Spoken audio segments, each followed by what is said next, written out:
How's it going? Not great. Oh. I've been working on this counterfeit coin machine all afternoon, but it's not working. Let's have a look at the instructions. Ah, here's your problem. Just doesn't make any sense. Yes!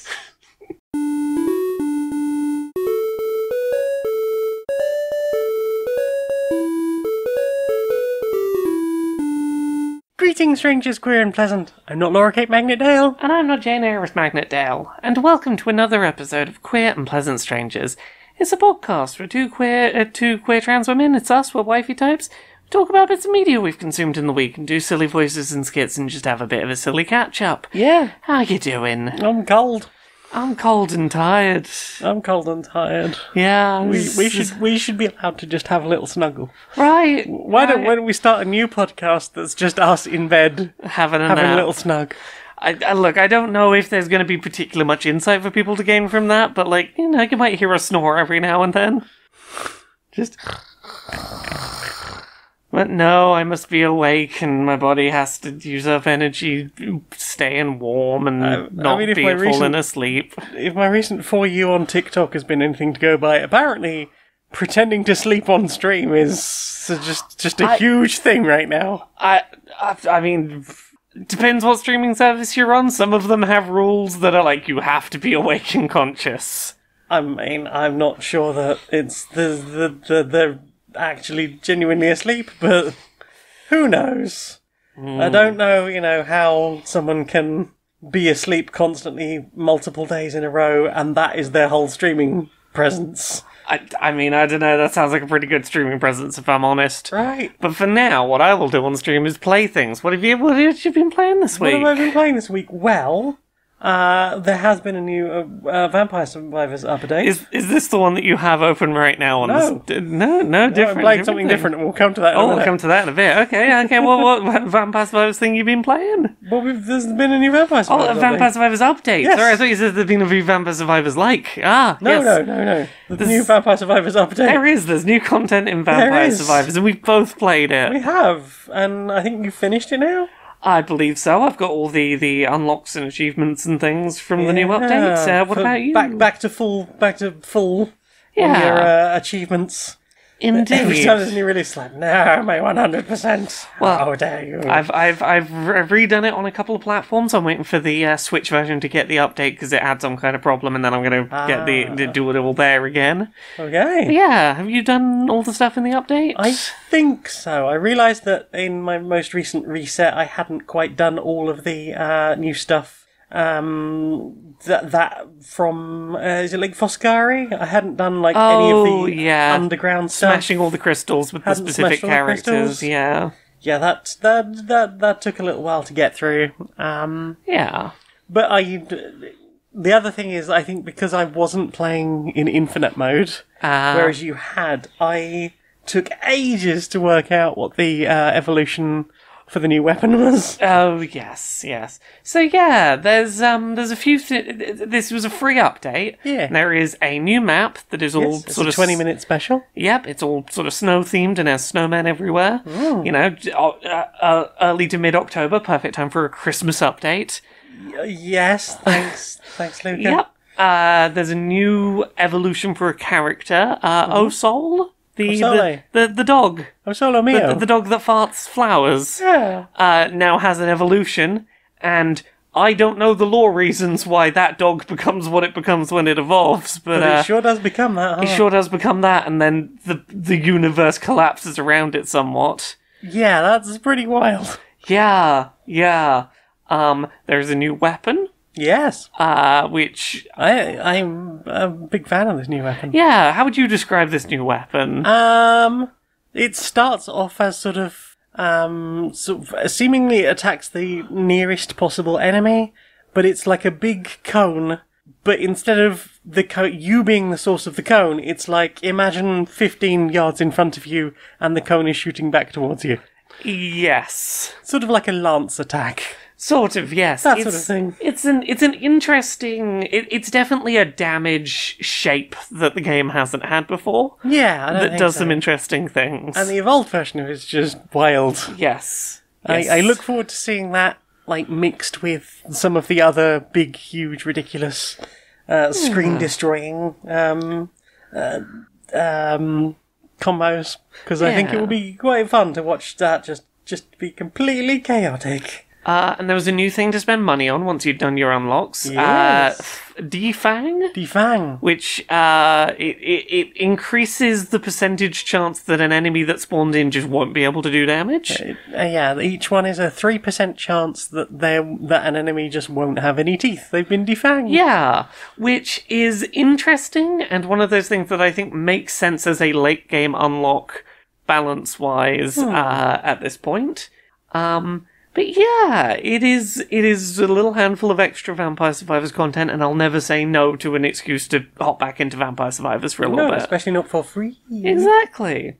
So yeah, that's the Vampire Survivors update. Yeah, it's good. I was glad to have more freebies in the Vampire Survivors. I am impressed that game is still adding free additional stuff for the very little that they charge for it. Well, I mean, they are seemingly well known for being about the best of that style of game. Auto shooters, I think a lot of people refer to them as. There's a good reason for it. It's a good value proposition. Yeah. What else have you been playing?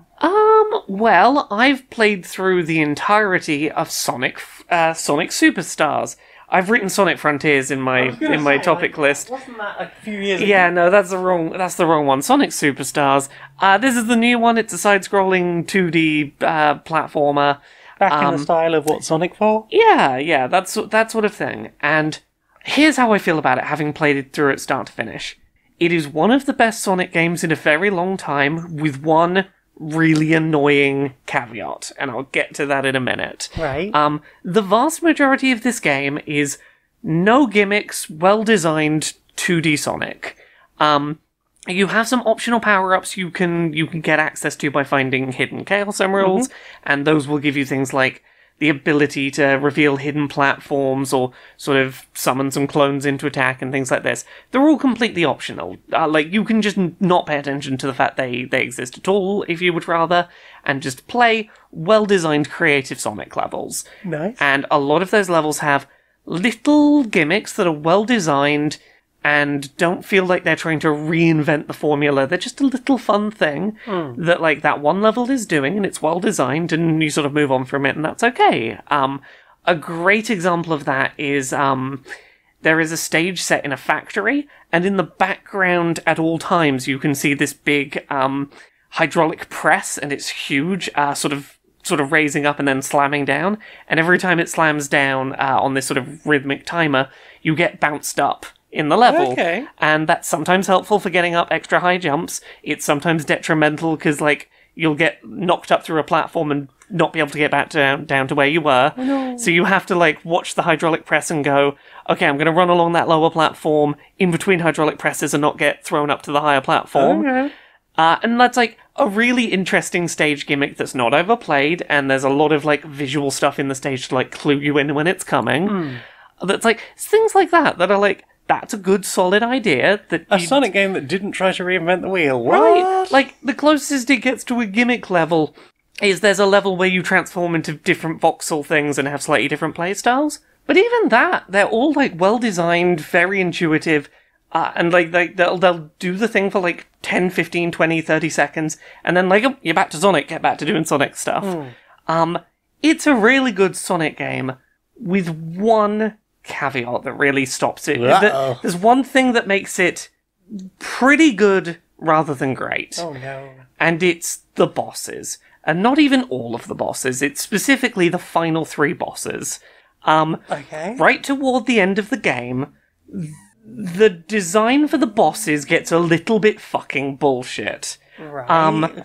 I will give 2 examples in vague details as to not spoil too much, but third from the end is a boss that has an overhead swing attack that is a one-hit kill. Okay. And it's quite a lengthy boss fight. You have to hit the boss 7 times to kill it, and it goes through Right. phases and gets faster and more attack patterns. And if it hits you with this attack a single time, you are dead, and you've got to restart that entire quite lengthy boss fight again. And part of what makes it feel bullshit is that there's like 3 different attack animations that are all very similar and that have very different timings of when they're going to hit. And if you misread it even once, one hit kill, you're dead. And this includes, like, if you've taken damage from a regular attack and you're flashing, like you've got invincibility frames, it will still one hit kill you during that. Like, you literally have invincibility frames because you just took damage, and the one hit kill will still kill you. Yeah. It feels cheap, it was overcomeable, but, like, it was frustrating. I will skip the one that follows it, but believe me, it's also really bullshit. The final boss is like, I'm gonna say it's like, there's a, the last couple of bosses are both like, I'm gonna say like 7 to 10 minutes on a successful attempt. And if you die at any point during that, you've got to restart from the beginning, and they have like really cheap moves that are like just kind of bullshit. And those like maybe 3 bosses at the end really ruin the pace of what was otherwise a very fair, balanced, polished, tightly designed game. It's not enough that I regret having played it. I generally walked away from the game going, that game was pretty good. It could have been the first great Sonic game in a while. These last few bosses are just like a little too bullshit, a little too cheap. And I've been thinking about what the problem with them is, and I think a big part of it is, I think they balanced them for co-op. I think they balanced... And this is less of a problem early on, but when you get to those last, like, maybe 3 or so bosses, it feels like they expect you to be playing in co-op, and if you're not playing in co-op, things like a bullshit one-hit kill attack are going to be a much bigger problem if you don't have other players who might successfully dodge the attack to keep fighting. And that's a real shame.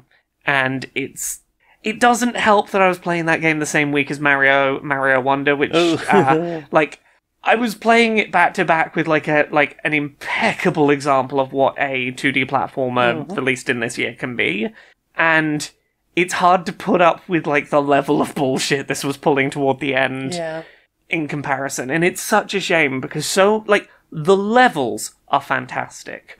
All but the last few bosses are fine. Yeah. But those last few bosses really knocked the experience down a few points. Oh dear. Oh well. Oh dear. What about you? What else have you been playing? Well, it's funny you talk about things that really wanted you to do the ending in co-op, because I've been playing a bunch of emulated games on the Amiga, because I finally started doing emulation stuff on the Steam Deck. On the Steam Deck, yeah. Yeah, so I played Bubble Bobble, and I forgot that the ending of that is... Yeah, the true ending is that you have to play in multiplayer. So bye, fuck off. Yeah, they can at least warn you up front. Right. Also tried some Rodland, a game which I always think I'm going to love, because I remember having the demo on Commodore 64 that I think I got on like a cover tape at some point, and just going, oh, this is really fun and very adorable, and you're basically like a little pixie person, and your mum's been abducted, but you've got your magic rod, and you go into the levels, and the enemies are adorable, kind of similar to Bubble Bobble. Yeah. And you cast your little magic at them, and then you just keep whacking the fire button, and you kind of do like overhead smash, like Hulk smashing Loki, like back and forward until they turn into fruit. Or some kind of power up. And then once you've cleared the level, that's it, you go to the next level. And the levels very quickly get way more difficult. Yeah. Like pretty ridiculously difficult quite quickly. But it's just not, I'm not finding it as fun or charming as, say, something like Bubble Bobble or Rainbow Islands, and it really does feel like it's trying to fit within that, like, arcade action platformer single screen thing. And yeah, it's not as good. Also tried a bunch of the Chaos Engine. Weirdly, a game I have played on several other systems and not really bothered to try, I think, or to really stick with. I think maybe the reason I was sticking with this is just by virtue of the fact that it's, I don't know, I think it looks really nice, the Amiga version. It runs really well on a Steam Deck. There's something about the way the Bitmap brothers, like, put a huge amount of detail into, like, their backgrounds and their sprite work and stuff that you just didn't see enough of at the time. And I think, like, all of their games, like Magic Pockets, Gods, Xenon 2, like, all of that stuff has a lot of that, like, super detail and, like, just fascinating world building through bizarre design. Like, the first level in Chaos Engine, there's a lot of, like, bubbling mud, which is fascinating. It was nice to give that more of a go, and I'm looking forward to going back to that, because there is a game that I clearly haven't given enough time to previously that I'm looking forward to trying some more. I've also found a copy of Speedball 2, so at some point I will report back on that too. What else have you been playing? Well, I've been playing more Mario Wonder this week. Yeah, you haven't finished that one yet, though. I haven't finished it. I've been deliberately, like, holding off from going right to the end of the game, because it's been a really nice game to play on stream. Right. And to experience, like, a bunch of levels for the first time on stream. And also, you seem to be doing, like, every single part of this. Like, I don't know if there was more Sonic to have been done, but, like, it seems like you're really going for finding the everything in this. Yeah, the way this game is put together is... You very much could get through this in, like, 10-15 hours and be done with it. Okay. But I have, like, really stuck around going for, like, I've got to find every Wonder Seed in every level. I want to find all the purple coins. I want to get all the little collectible standees. I'm having such fun being in this game constantly that I'm finding excuses to, like, not have it be over, because when it's over, it's done. Yeah. And I'm enjoying the bit where I still have Mario Wonder still to see. But I think I can talk about more this week now that the game is out and there's a lot more people who have the game and are playing the game, is the multiplayer component, which has been really interesting.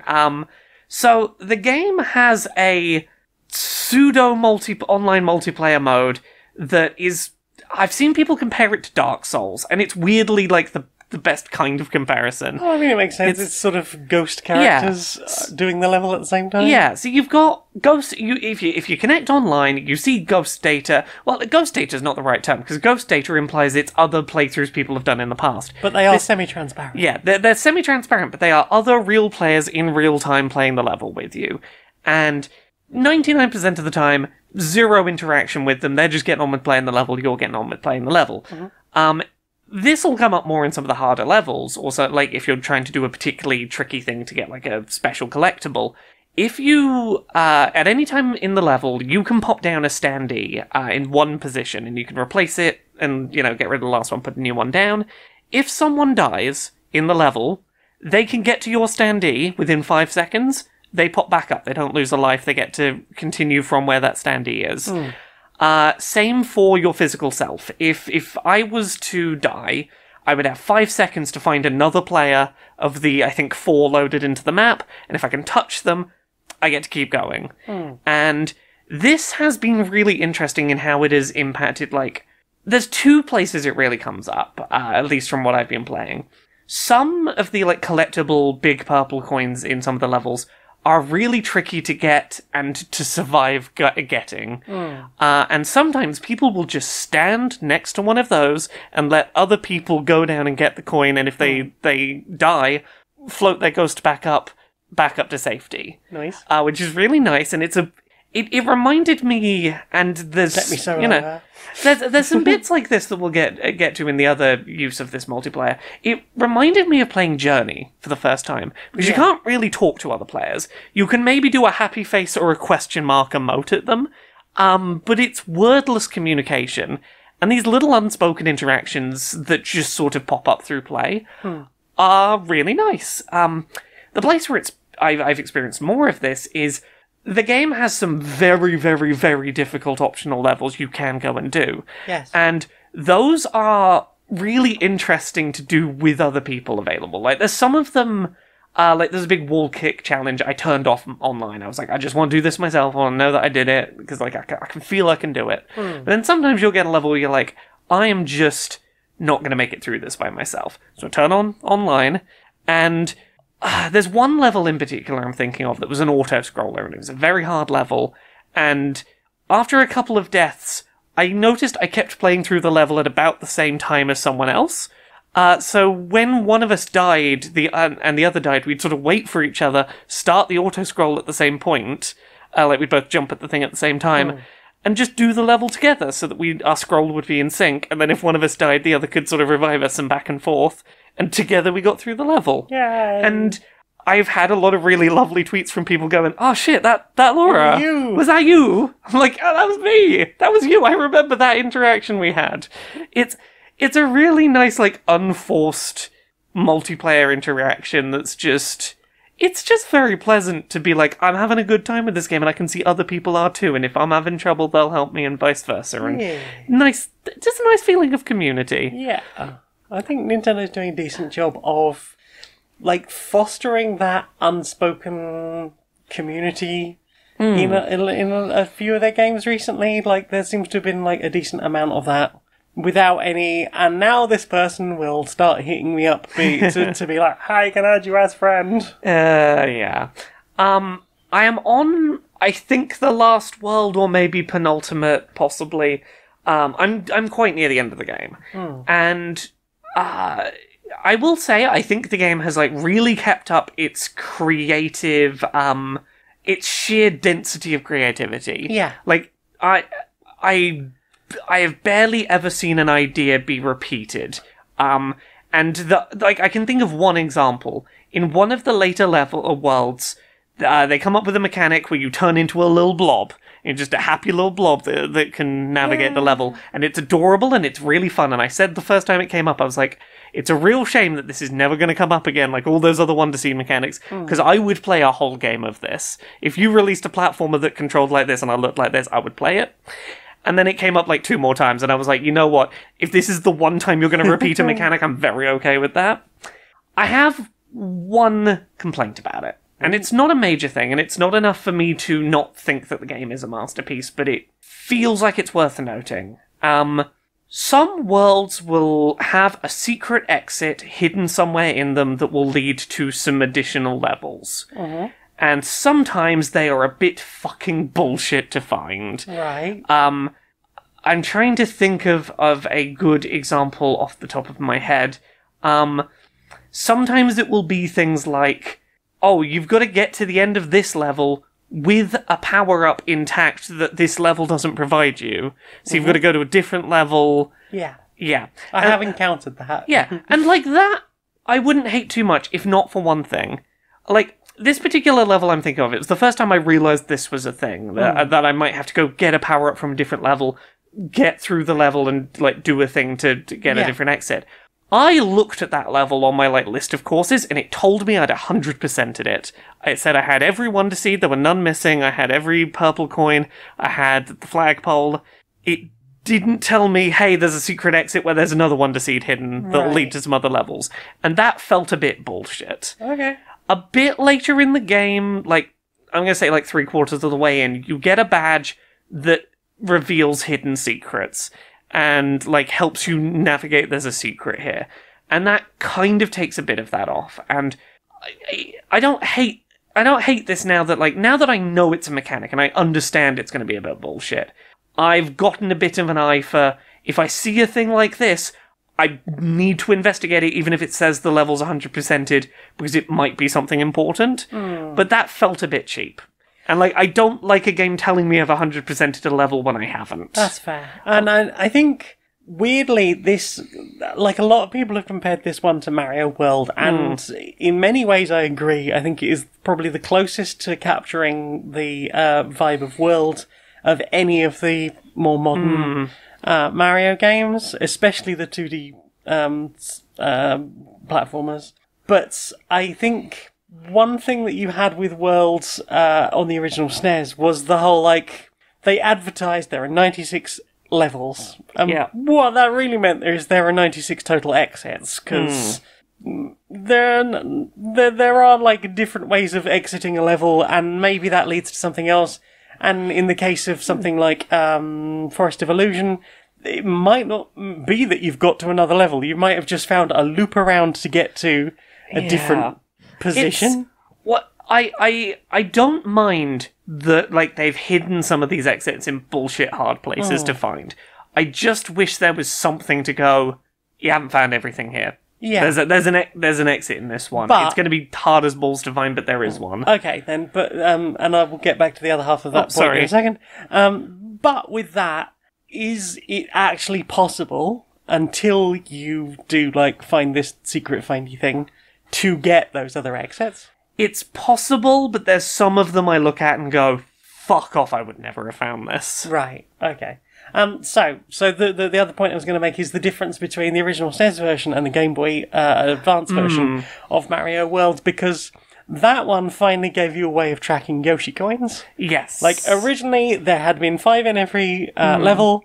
I think they gave you an extra life for collecting all 5, but it didn't ever tell you that you had collected them. And then all of a sudden, on the Game Boy Advance version, you've got a way of just going, here are all the Yoshi coins you've collected so far. Yeah. And I think by virtue of being able to go, you've collected X amount of the big purple things, coins, and the Wonder Seeds from outside the level, then you can sort of go, you know that there is something missing or not. Yes. But to have that be technically incomplete...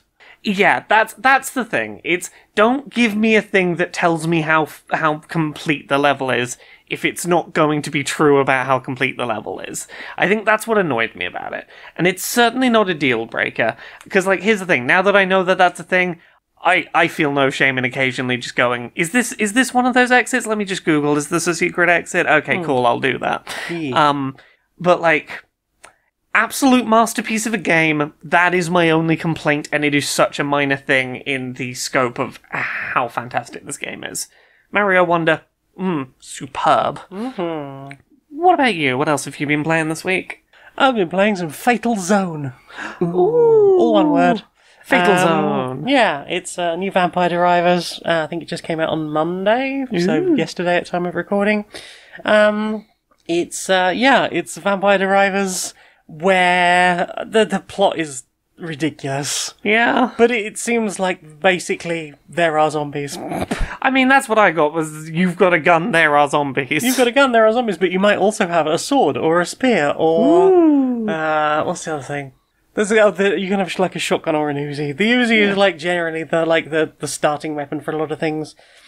As you do more runs, you will like get achievements, and those achievements will unlock other things. So it might be like, survive 5 minutes with this type of character. Yeah. And that will unlock maybe another character, or maybe another weapon. In your Vampire Survivors style. But yeah, and it's all very specifically linked to achievements. So you can go to the HQ and you can see what all of the possible achievements you need to do are. Some of them are going to be locked, but it will at least tell you, like, survive 15 minutes with this type of character. It's like, okay, cool. Well, I haven't even unlocked that character type yet, so I'm not going to worry about trying to get this weapon and the sub-weapon to go with it.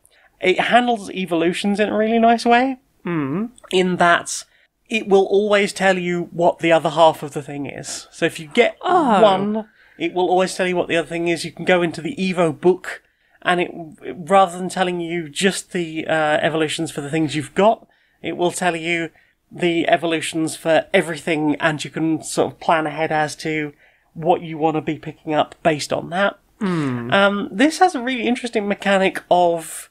well, it's got several quite interesting mechanics. The first one is, if you get bit by zombies, you are going to start to take a higher mutation load. Okay. If that load gets to 1,000, you're going to get a mutation. And it might be a good thing, and it might be a bad thing. Interesting. So, but once you've unlocked the infirmary, you can start to take off the permanent... you can take off, like, there's, like, base level injuries that will be things like 15% less damage outputs, or less armor. Yeah. Things like that. Most of all of those are exclusively bad, but you basically go to that character, stick them in the infirmary, hit heal, and they will heal that type of thing entirely for free. They will be out of action until the end of the next run, but you haven't lost that character completely. Yeah. On the other side, you've got these permanent mutations that could be things like 30% extra luck or something else. And luck is handled very much in the same way as Vampire Survivors, in the whole, you might get 4 options to choose from, you might get more things in a chest, as opposed to just a single item, you might get 3. And that is really interesting, because some of those are positive, so you want those. Yeah. And you can individually go through and go, okay, well, I'm going to spend 500 coins to remove the one where you're doing less physical damage output, but I want to keep the luck increase. And you're also getting like XP, you're doing like full levels up as that character gains more experience. Then you can take them to the gym and do like a tech tree, basically, of pick from between 1 and 3 items to put a skill point in per level. And that is like a permanent thing of maybe more damage or faster reloads, things like that. The other thing that's quite interesting is that pretty much every 5 minutes or so, the helicopter will come to try and evac you, rather than you just running and running and running until you die. You need to evac before you die. Oh. So if the difficulty is getting too bad, or too high, or you've taken too much damage for one reason or another, you want to like keep an eye on when the helicopter's going to arrive. Is this a bit sort of, did you play Loop Hero? Yeah. Yeah, a little bit Loop Hero in that sort of like, do I chance it and like let my opportunity to bail on the level go and try and do another like X amount of surviving? Or do I just take 50% of everything? Yeah, I think because like if I keep going and like I don't survive until the next opportunity to end the run, I will suffer big consequences for. Yes. Okay, yeah, So, but it is like you physically have to get to where the helicopter is, which can be difficult at higher levels because there's like so many enemies on screen, and getting to the evac. As you upgrade your infirmary, because that's another thing you can do, you can upgrade all of the buildings in your main base. As you upgrade the infirmary, you can make sure that the helicopter is closer to your position, it stays there longer, and appears more frequently. So that's one of the sort of big important things to sort of like get at least a couple of levels in. Is like, okay, it's within running distance pretty much anyway. Sometimes if you've sort of managed to speed up a bit, you might be able to run there in no time at all and just go, I'm going to get a little bit more experience and just run around before the chopper leaves without me. Or you can just like leave it and go, well, I guess I'll wait another 4 or 5 minutes and see what happens and hope for the best. Because if that character dies, they die. So if you've paid money to upgrade their weapons or their armour, because they have like a base weapon and a base type of armour, if you have like spent money on upgrading that, that's just gone.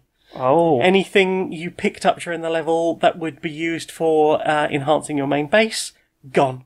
And also, like, you don't have to worry too much about getting new stages unlocked, because it's not like leveling based. It's okay, you had enough resources, we can now open another area by doing that. So you could grind for extra levels, but then like future levels are way harder. Yeah. By quite a strong margin. It's still in early access. A few people have complained that there are quite significant frame rate drops at like high timers, but I'm so used to Vampire Survivors of, I kind of play to deliberately break it and watch it go down to nothing. Yeah. Maybe that is more frustrating when you are talking about the possibility of just like losing a character entirely. I suppose so. Like, the thing with Vampire Survivors is if I die, it's not the end of the world. Exactly.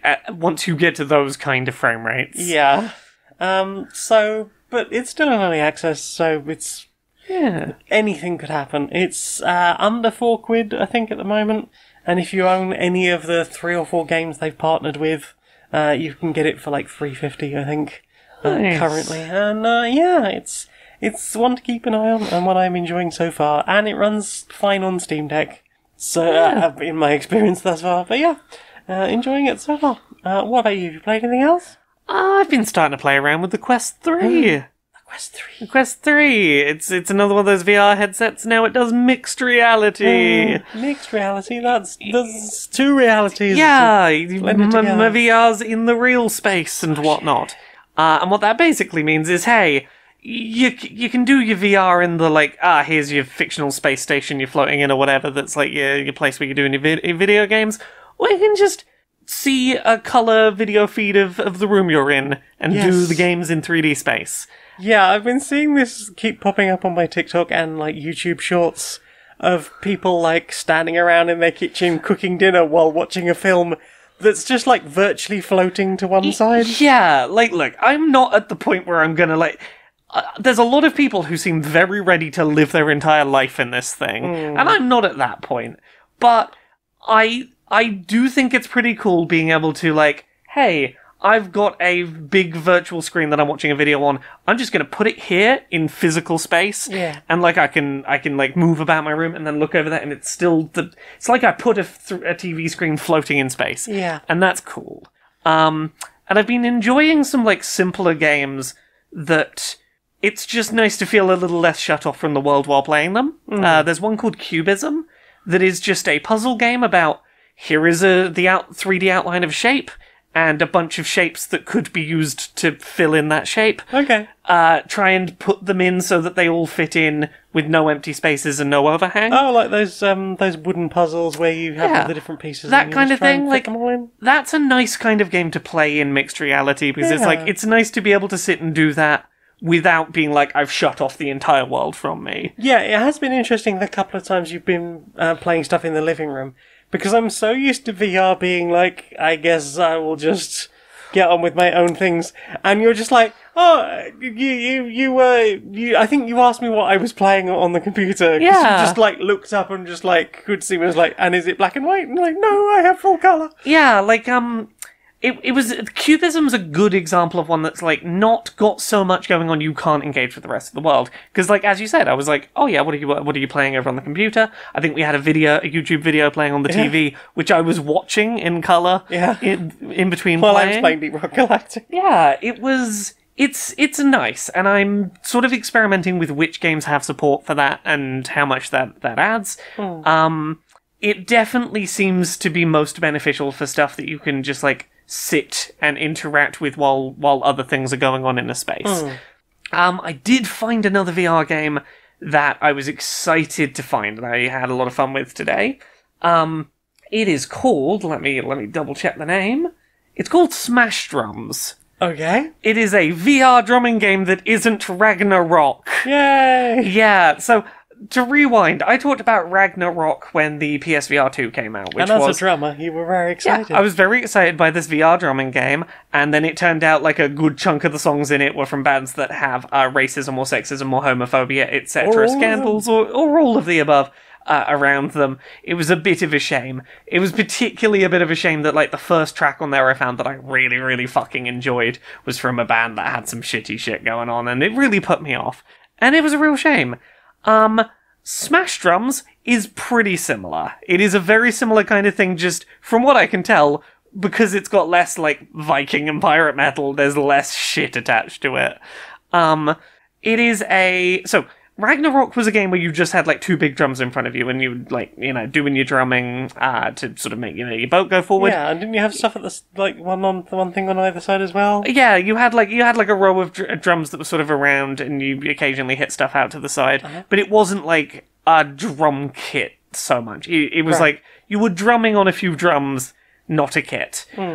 This has a couple of modes, and both of them definitely do feel more drum kit-esque. The one I haven't played so much of, I'll get out of the way quickly, is here is a static VR drum kit in front of you. The drums all have different colours on them. There's a Guitar Hero note track going in front of you. Hit the notes at the right times. Haven't played as much with that. The mode I've been playing more is the drums physically come toward you. So, like, you know how in Guitar Hero, like, the things... Yeah, no...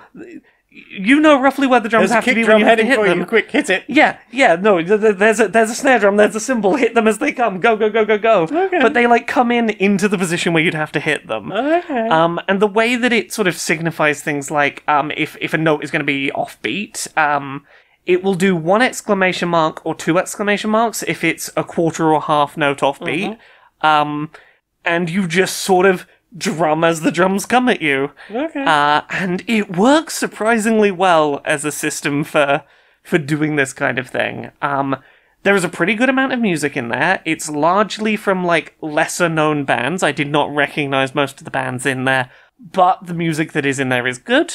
I get the impression that this is music that they could license for people to, like, stream playing along with without worrying about copyright and stuff like that. But I found some really good tracks, and I will talk about some of the tracks I found in the listened section today. But I've not had enough of a chance to, like, really go through all of the tracks that are there, but there's a lot of tracks.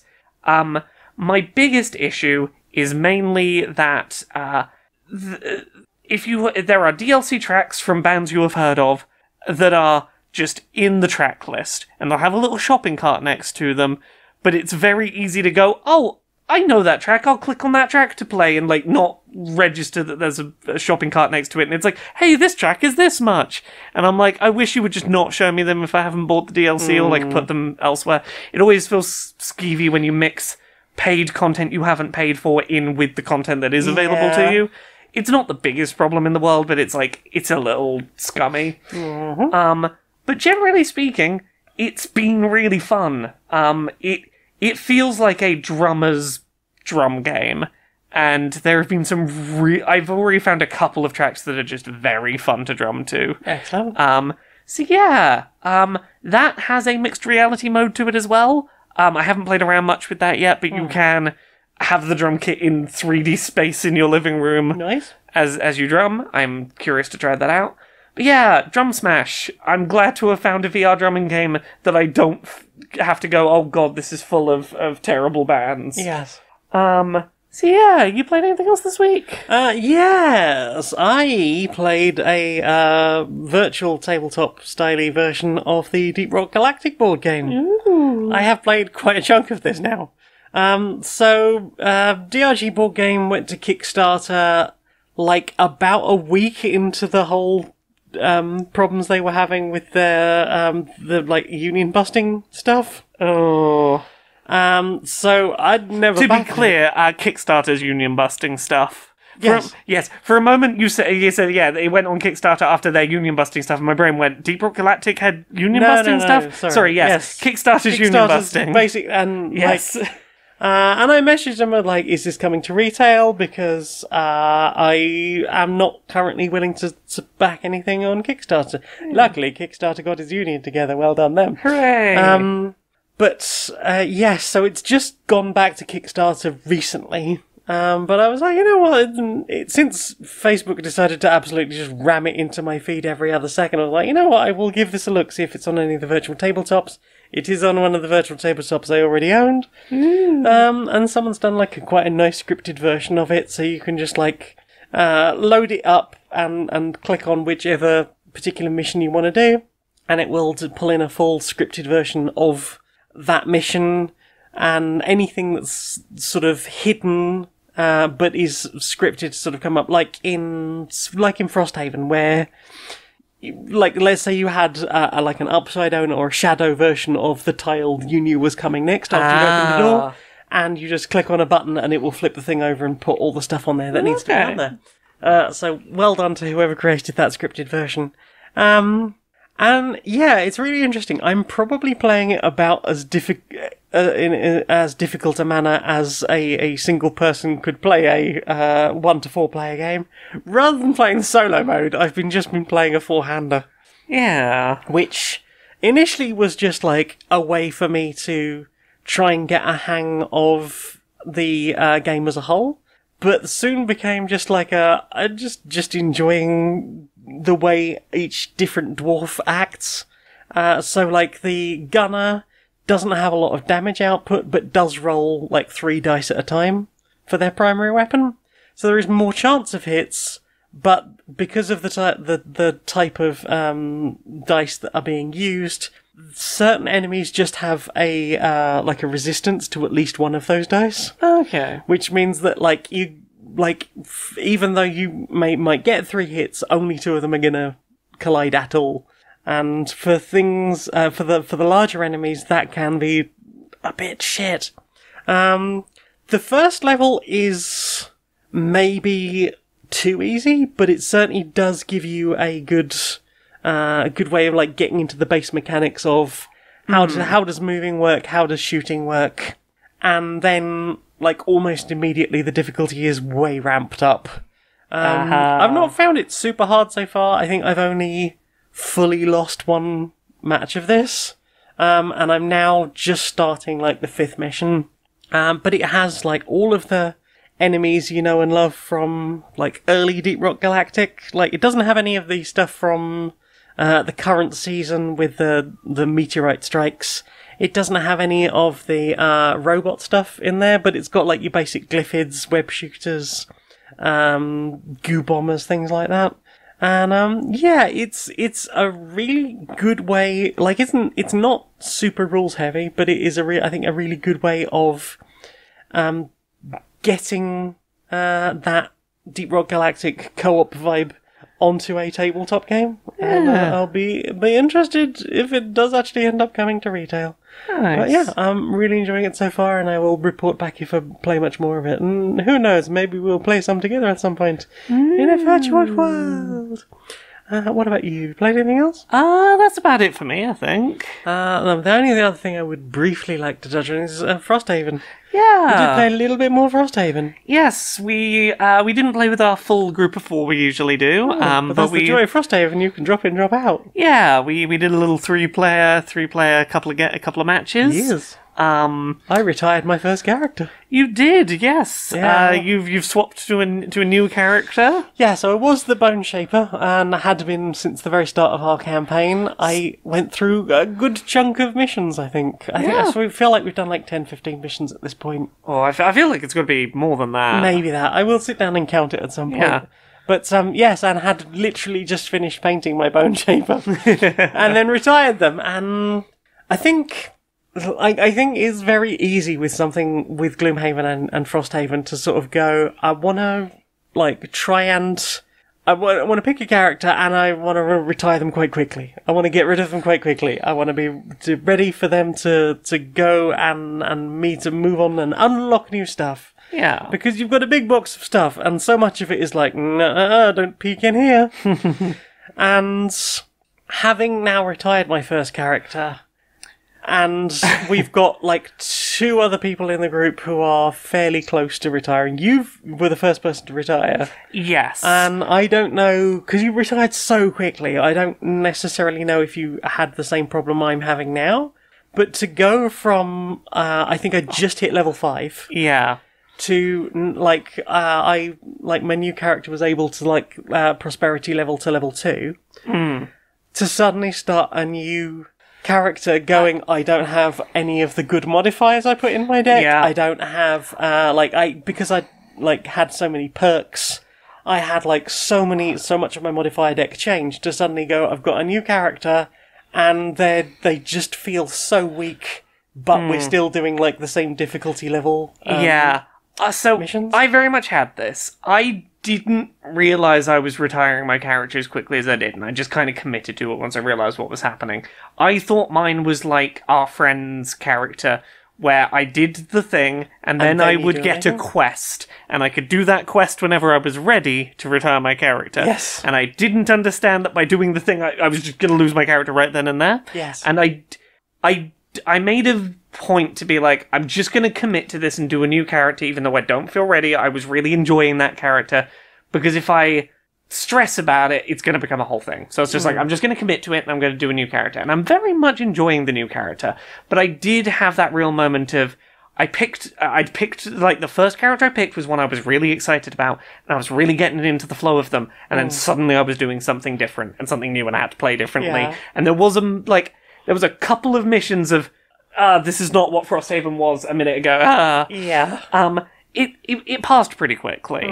I think inevitably when you've put even as early as my character retired, when you've put that many hours into playing a character, it's going to be a little bit of a lurch jumping to something new. Yeah. Especially if you're in the middle of a game day and going, I've got to learn a new character on the fly, and I don't think everyone's going to appreciate me going, I need an hour to learn this character. Yeah, again, mine was in the middle of a game day too. Yeah. I did my best to learn on the fly. Yeah. I was very quickly search Reddit, advice for new character build and was like, cool, I couldn't find one for my character. what are the ways you can build this character, spec them out, okay, cool, there's like 3 directions I can take them, cool, I understand sort of what I'm doing. Yeah.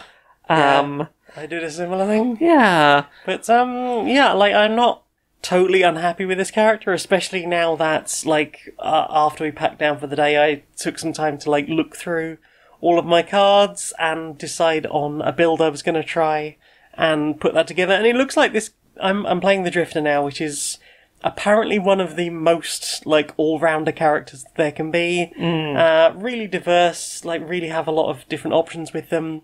I have gone for a ranged build.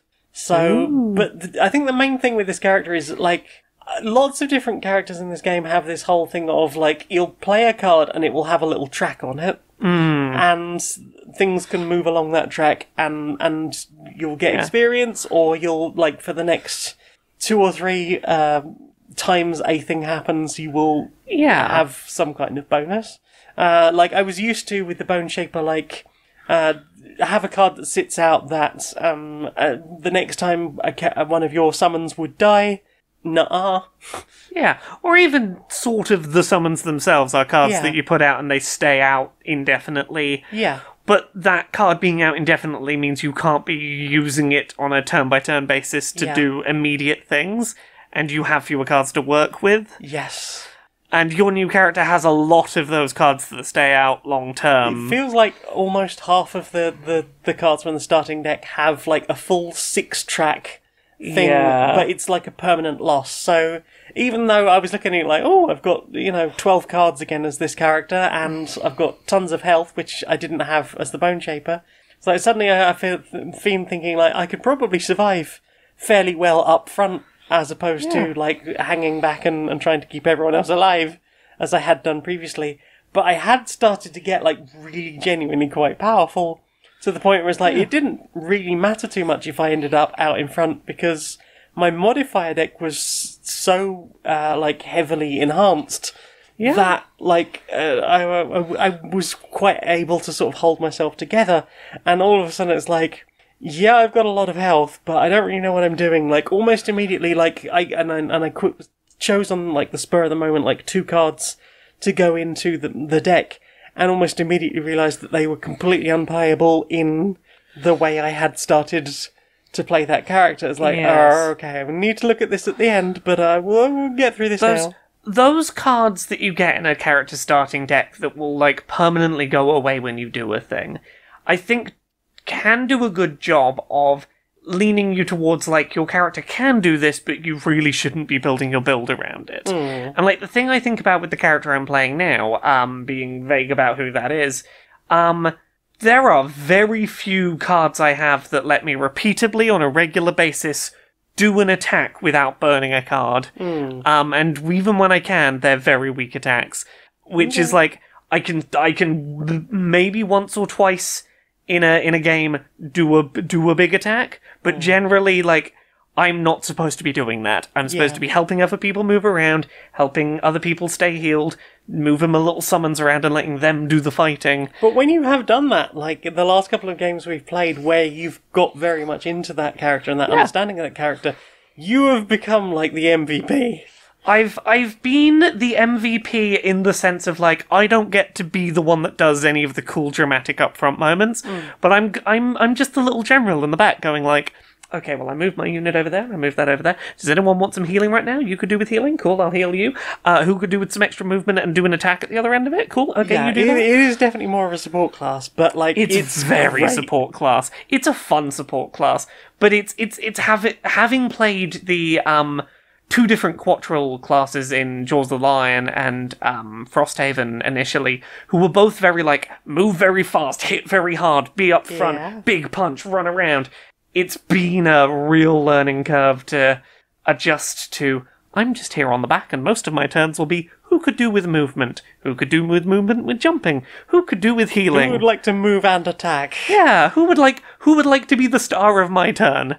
Yeah. My turn is about other people being cool. You are the puppet master. Indeed, but it's been fun to be able to help. Yeah. And that's the thing, like, I definitely had the moment you had of, like, that feeling when you first like retire a character you were really getting into, and that first game or two with a new character where you're like, I don't feel like I'm being cool yet. Well, not even not being cool, but like fundamentally not really understanding my character yet. Yeah. And feeling suddenly really underpowered for what we were doing. And luckily, we were only playing 3-player, which meant that there were a lot more like regular type enemies rather than the elites. Yeah. So it wasn't too much of a loss. And weirdly, while having this conversation, I'm already thinking that I might go in and respec back to a melee build, because there are like a couple of things in those, like that first set of 12 level 1 cards, not even the X's, that I think could make even like using the basic actions on card, like that, like 2 attack or that 2 movement, really, really powerful for this specific character, which I don't think anyone else can really do. Yeah, and this I've not seen anything like this in Jaws the Lion, and I'm so unused to being the big hitter. But I did have fun with Gloomhaven Digital playing as the Inox character in that. Yeah, funnily enough, this is also an Inox. It's fun playing a very different kind of character to the one you're used to once you get over the hurdle of this is how I play now. It is, especially for things like Dungeons and Dragons and like tabletop tactical combat games like this, because I'm so used to playing a support class, or wanting to be like the everyone mum, to suddenly go, oh, actually, I can't, be timid. I have to be the big hitter because my team is now down a big hitter. We have a new healer who's very good at healing and moving people around. Be aggressive. You've got me to be your little safety net. Be aggressive. Yeah. It's quite funny because our friend came over on Sunday, was like, yeah, I think I'll be able to retire my character today because I've only got my personal mission to do. And we did the first part of the mission, and then it was like, you're gonna have to wait like 3 weeks in game time before the next part of that unlocks. I was like, yeah, okay, well, I guess it's me that's going to be retiring and not you today. No. Yeah. But yes, hopefully I will have managed to level up or get a number of perks and ticks and things before that happens. Otherwise, we're going to be quite underpowered for a while and maybe have to loop around. But it does feel like we've been doing like a couple of levels from earlier on in the campaign. Yeah. So maybe they were like slightly less difficult than some of the other ones we've done. But it's nice that like you do get to look at the scenario book and go like, I can see roughly how difficult this is going to be. Yeah. And it's still fun. We finally got into winter, which is the other thing. We did. Shit's going down. Yeah, we are getting attacked, but we have high morale and big walls, and therefore we've actually had quite a smooth first winter. Yeah, relatively so far. so. We built basically every wall we could have built. Yes. With the morale we had, which was pretty decent. Yes. And having invested in basically nothing but walls for quite a lot of summer, that paid off for us. It really did. Our first 2 times our community got attacked during winter, of this whole deck of cards, there were only 2 in which a building could even get damaged. Yes. Which was reassuring. Yes, because you've spent all this time building up this whole community and enhancing things, to suddenly go, oh yeah, you might just have to suffer 8 consecutive attacks against this deck that's basically Russian rouletting you towards the wreck card and the 1 card that you go, because you don't reshuffle that deck between things. Like 8 attacks are going to happen in this order against these buildings. Good luck. Hopefully you haven't fucked that up too much. And now we're sitting there going, okay, which missions can we go on that we might mean there's less attacking happening? Oh, shit. Indeed. But yes, the Russian roulette comparison is a thing. It's like, hey, have you made sure there's as many chambers as possible and as few bullets in it? Yeah. There's only 2 bullets and like 24 chambers. That's like pretty good odds. Spin it, see how it goes. Yeah, and weirdly, I suppose that technically applies to the modifier decks that you use during missions, but it feels so much more apt when you're talking about the city itself. Yeah. Because you can't just retire the city. It's not just a turn went by where someone else will have to do the damage because you whiffed. It's that building is going to need rebuilding, and that's a consequence. Yes, and that's expensive. So hopefully you've been picking up lots of things during the year.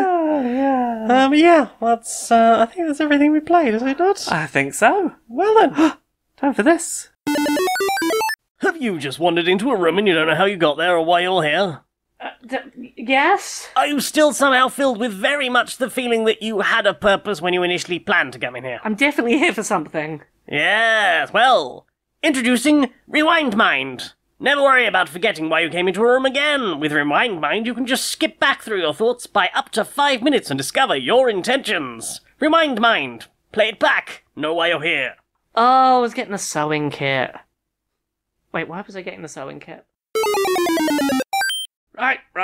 We've got to get thinking, everyone. There you go. Not enough people are spending enough money on planes. Right, have we considered making them worse and charging more? We have, and the executives still want more money in their pockets. So we've got to come up with something that either makes more money or has lower overhead costs. Can we just pay them in smaller bills? Well, I mean, that would make it look like more money, but they've got a screen that shows essentially their high score, and if that number's not going up, they're not going to be happy. Right. I've been working on something that I think might be possibly a way to make some more money. What is the biggest expense involved in flying people in a plane? Fuel? Is fuel? And enough fuel to get them into the air. Like, getting them in the air bit is the bit that's costing us all the money. Right. So you think just some sort of catapult, maybe? No. That's still, going to require a lot of energy to get them in the air. My thought is, what if we didn't bother with the in the air bit? Right. What if we made, sort of like a plane, but without the wings, because it's not going in the air. Right. And it just moves along the ground, because it takes considerably less energy to go on the ground. Right, like some sort of long lorry. Sort of, yes. The thing I'm thinking is, up in the air, we have sort of lanes that planes routes. fly in. Sort of routes to make sure that planes don't crash into each other. On the ground, that's going to be even more of a problem. Right, we've got roads, I suppose. Well, yes, but there's cars on those, and they're going to be in the way. So you want a sort of road that doesn't have cars on it? Yes, a special road, just for these new wingless planes. Right, and it's sort of like a lane. The flight will, well, I guess we don't call it the flight, the journey will always take the exact same route along these land lanes. Land lanes, we could have a similar number of people in one of these carriages, but we could maybe even string a couple of them back to back, because, if they're going to be on the ground anyway. Probably easy for getting round corners if you need to do any cornering or anything. Exactly, so just, connect a few of these back to back. It's like a long snake. Yeah, sort of this long snake. And long metal snake. Yeah, it's not going to work for everywhere, because obviously there's places that have water in the way. Right, but for anywhere that is, just getting across land, going across Europe or America or something. Right. You could just have one of these land planes. Right, yes. And we still charge, the same sort of money for them, but we're not spending all that money on getting them in the air. Profit increased. Excellent. Well, what are we going to call this terrestrial plane? This terraplane? Terrain. Excellent. I really think it's going to catch on. Very marketable, yeah. So, what have you put in your eyes?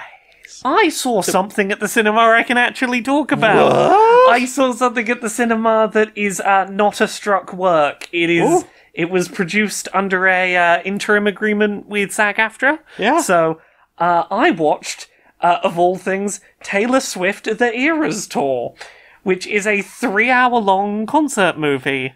Which is interesting, because you've not expressed a great deal of interest in Taylor Swift previously. No, and it's one of those things I was like, I am aware that a lot of people absolutely love this artist, and I've never heard anything of hers I've disliked. I've never gone, I need to go find more of your music. But the last, seeing the, ridiculous levels of excitement there have been around this tour and around this, tour movie happening, I was like, why not? I have the ability to go and see films. You treated me to a lovely unlimited film pass, which I will note, I probably wouldn't have gone and seen this if not for that, because it was not the price of a standard cinema ticket. Oh. It's like £17. Wow. Which I don't know if that's like normal for concert event movies or whatever. But didn't have to pay anything extra to go see it, so I was like, okay, I will go see it. I was like, because my thought was, if I'm ever going to enjoy this artist, 3 hours where, like, I'm not doing anything else and I'm just paying attention to a concert is probably the best chance I'm going to have to understand what is this person's discography and am I going to enjoy it. Yeah, and you weren't the partner who'd been dragged along to a concert that wasn't interested in seeing it and then was deliberately not going to enjoy it when you got there. Yes. Instead, you watched that person. Oh, yeah, I did make a game out of trying to predict when this, I'm going to say husband in his, like, 60s, about every 15 to 20 minutes, he would get up and go and get a beer from the bar at the cinema and come back with his beer and not a drink for his wife. Like, just time after time, it was clear that he was not even pretending to be engaged. And I was like, even if I don't, like, love all of this, I want to, like, go in looking to see what people love here. Yeah. And it sounded like she gave a good show. Yeah. So, first thing I will say about this, fucking hell, that is like a 3-hour live show that is just one headline act and, like, backing dancers. Yeah. I don't know that I've ever seen, like, a headline act play that big of a set and, like, running around this very large set doing very, like, acrobatic things. Go. It is impressive to watch. Yes. I will also note the fucking set design for this is ridiculous. Yes, you talked about growing trees and a house and a tree. Yeah, so to, like, try and explain, like, before I explain the stage design, it's maybe helpful to explain, like, the format of this. So it's called the Eras Tour because it is, like, a half-hour set back-to-back of, like, every one of her albums. Right. And I don't think they were in chronological order of them, how they released, but it's like, hey, we're gonna do, like, a handful of songs from every single album in, like, distinct chunks, and, like, theme. Yeah, and there will be, like, elaborate stage theming for that album's bit of the show. Yes. So, like, oh, the word Fearless came up on screen. I guess that's the name of an album and we're going into the Fearless era. And each one of these had, like, very dramatically different staging. There was, at one point, like, an entire office block building going on with people at desks, like, on computers. And, like, five stories. Yeah, like, multiple floors of this with, like, stairs going up to them and stuff. There was, like, a log cabin in the woods where Taylor Swift was being, like, a witch doing anti-men magic for a while, I think. Yeah, I can understand why she was paying her truckers so much for shipping this shit all over the world. From what I understand, at the end of the North American leg of the tour, she gave every one of her truck drivers $100,000 bonus each. Fucking deserve it, because this fucking stage setup. Yeah. Yeah, there was, at one point, like, the stage was tentacles and there were platforms rising up out of everywhere. Trees appeared out of nowhere at some point. I don't know how that happened. Tell us about the train. Yeah, there was a train. I don't know where it came from or where it went. It happened. But people were getting on and off it. Yeah, there was shit happening everywhere. It was... at one point, they used lightsaber golf clubs to beat up a car, like in Street Fighter, we could beat up a car. Okay. It was very, go visually. And...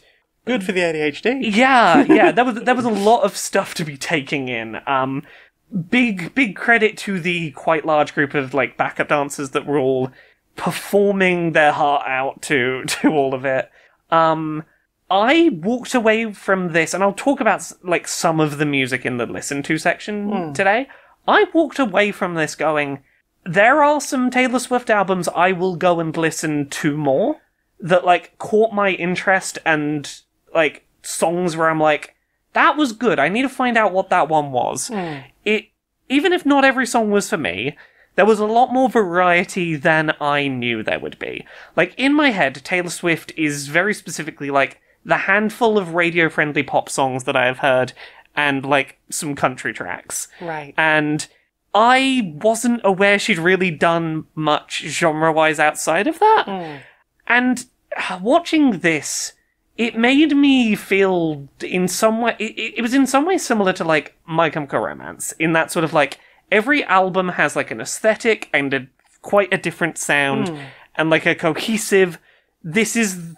You know, it's like the difference between listening to The Black Parade and then Danger Days and then going, oh, that's the same artist, is it? Well, not necessarily a concept album. It is like we put a vibe together for and like the sound of the music is distinctly different. Like if you hadn't heard a specific track before, you could probably go, oh, it's probably off that album. Yeah. It sounds like the ones off that album. And there was more inclusion of rock elements than I expected. There was more sort of electronic bits mixed in and like interesting use of vocal filters.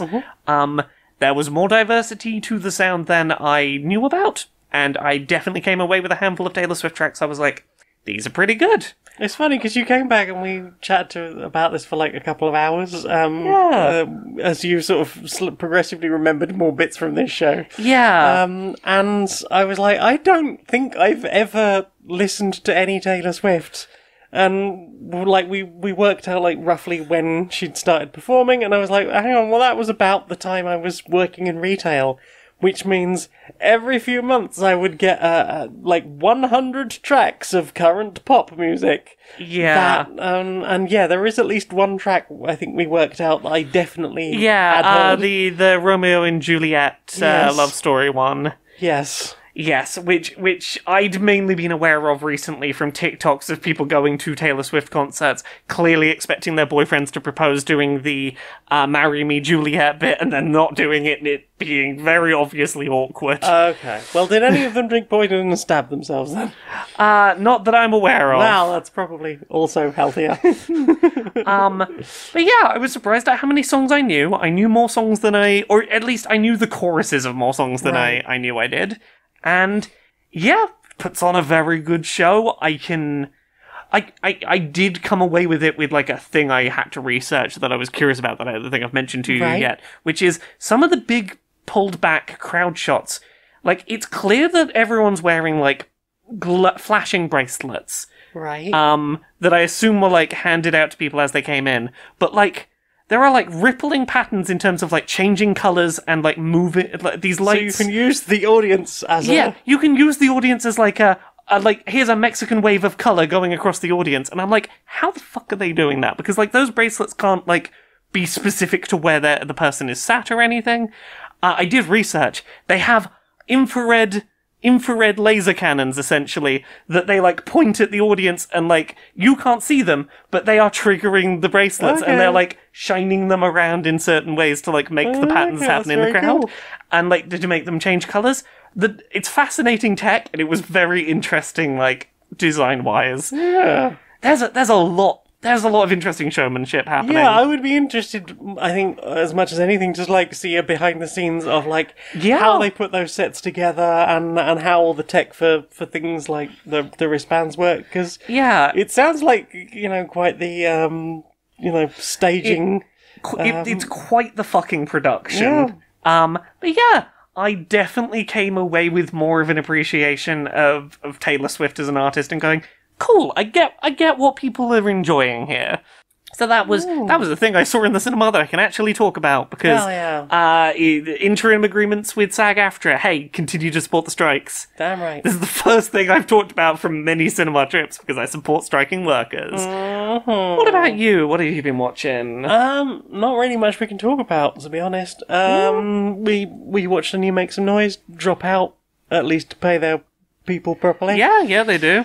Make Some Noise is always fun. People who are good at make sounds, impressions, so forth. This week's one was very much more about like doing impressions. Yeah. They've got a good crew there, and it's good, funny, sort of almost whose line is it anyway type improv slash vocal stuff, and I don't really have much to talk about watched until they start paying the fucking striking workers properly. Well, I can tell you about another thing I put in my eyes this week. Tell us. It's not a thing I watched. Oh, you read a book? I read a book today. A book I've been meaning to read for I'm going to say about a year.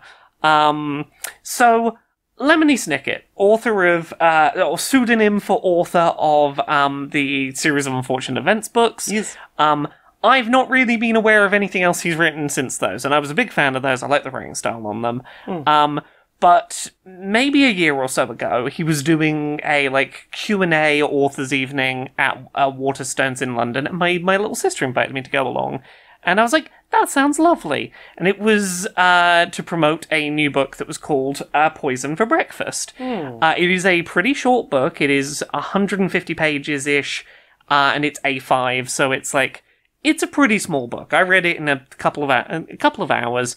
On paper, the concept is it is a book about a person who has, gotten up in the morning. He's a writer. He's gotten up in the morning. He's had his breakfast, and then he finds a note that says, "You've eaten poison for breakfast." And it is on the surface a book about trying to solve the mystery of how did I get poisoned, and who has poisoned me, and what do I do about this? But it is much more a meandering look at what do you do with life. How do I want to put this? It is a book about philosophy and life, and about the journeys we make in trying to understand the impossible to understand. It is a book about coming to terms with the unknowable, and what do you do in the face of knowing that you know very little and can control even less. In this book's example being, if you do not know how you got poisoned, or what you were poisoned with, or how bad that's going to be, or what the consequences are, and you have all that uncertainty, and you try and pull at threads to find understanding, and they maybe don't immediately provide answers, and that sort of sets in more that feeling of, there is so little I know about what's going on. Yeah. How do you come to terms with that? And I know that some of my enjoyment for this came from the fact that it is very much a writer's story, and one that I think people who do a lot of writing will get something additional out of. But I think it is a very well put together, just a journey with an excuse to happen. It is a very well written book. It is definitely written in that Lemony Snicket writing style. Yeah, it is a book I'm going to think about for a while. It's going to stick with me, I think. It is a lovely book. It definitely feels like a book that is, specifically laser-targeted on writers with ADHD. If you are a writer with ADHD, this book is gonna fucking hit you a little bit different. Uh-oh. But yeah, it is a lovely little bite-sized read that I am very glad I gave the time. Yay. Did I put anything else in my eyes? I think let's leave it at that. I think that'll do. Well then. Time for this. Hey, Laura. Yes? We've got a new sponsor. Who's our new sponsor? Well, do you want a console that can emulate every game console ever made? All of them? Do you want to play all of your legal backups? Yes. NES and SNES and GameCube and Switch and airplane seat screen LCD watch pre-installed game that came with your Nokia 3210, designed to run on your toaster's heating elements, graphing calculator games, even games designed to run on a string of LED lights wrapped around a Christmas tree at King's Cross Station in 2015? Yes. Do you want an emulator of Doom running on a fridge? So it's emulating the fridge that has Doom on it? It's a virtual environment where you can stand in somebody's kitchen playing Doom on their fridge. Okay. Do you want that? Sure. Well, that's where everylater.lol.net comes in. It's all of the emulators. All of them. Every one of them. Oh, wow. It even emulates that thing with the water where you get the rings up on the thing, but with the air bubbles. Water games, yes. Yeah. It emulates that. How do you even emulate that? That's not software. It's wetware. Oh no, wait, that's something very different, isn't it? That's everylater.lol.net. Enter the code Q&PS 200 200 and question mark. No, 200 work out how to spell that yourself, and get 25% off your copy of Emulator, which is available on everything, which is really convenient. I'm going to use my calculator to emulate a fridge emulating Doom. Well, I'm going to use a Playdate to emulate a fridge emulating Doom, which is in turn itself got Minecraft built inside of it, which is also a calculator. My brain hurts. Inside the boardroom of Supremacy Software. Hi. So, I've been getting some inspiration. Nice. So, I don't know if you've seen this video game that released about the big gorilla.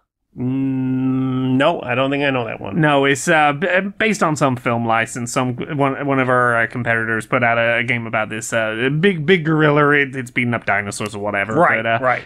It's pretty bad. Right. And, like, bad in ways that, like, are very shareable online. Right.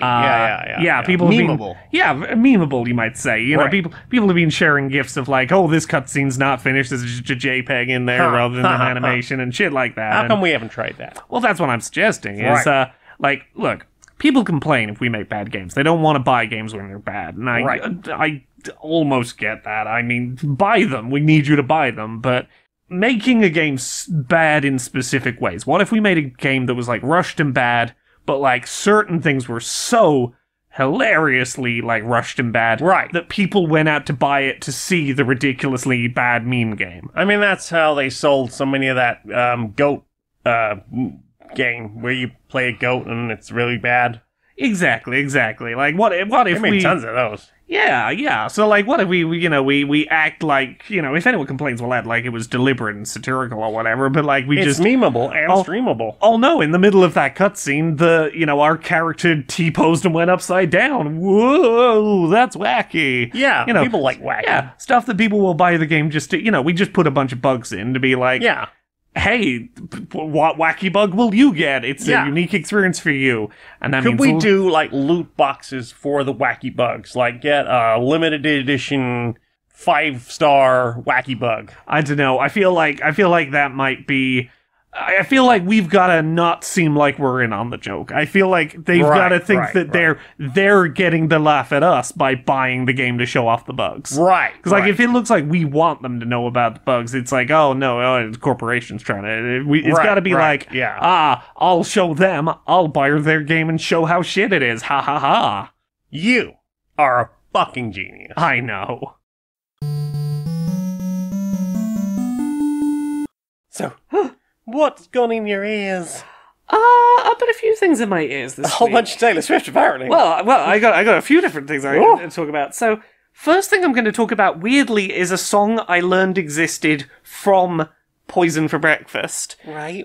Which is a song called Harlem Roulette by the Mountain Goats. Okay.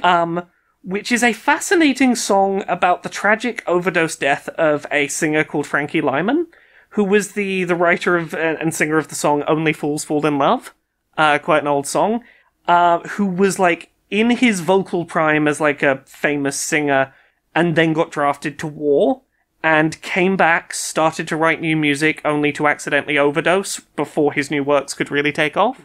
It is a tragic story, very interestingly put to music.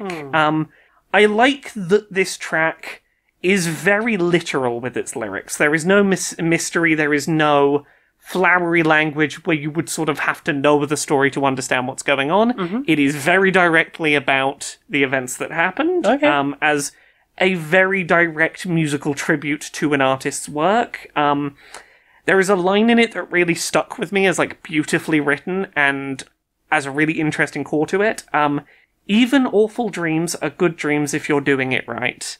And this sort of sentiment of trying to enjoy the bad moments because at least you're here to enjoy them. And it's a very interesting track. So that was one I listened to. I will throw out a couple of tracks that I played in Smash Drums. Yes. And there's not a huge number of them currently because I'm going to get to the last one, and I got to this one and then just played that one on loop because that one was really fucking fun to play. Nice. So there was a track called Boku no Universe by an artist called Beko, which is just like very by the books animated rock. It was fun. Excellent. It's I think there's a reference to the Death Note in the middle of it at some point. Yeah. It's very unapologetically making references to anime, but the beat is very good and it's very catchy. And then I played through some tracks from a band called All Right Ears.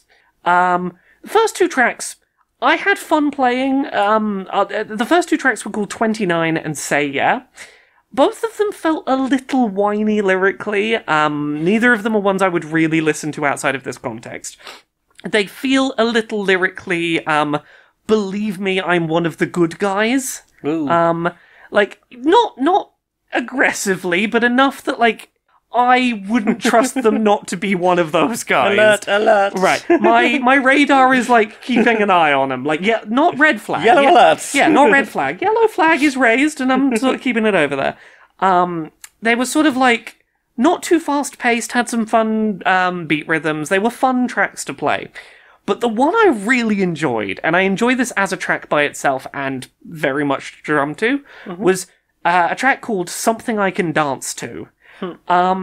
It is a really fun mix of, like, rock and dance with an upbeat energy and this really hecking fucking cool drum line to do. Nice.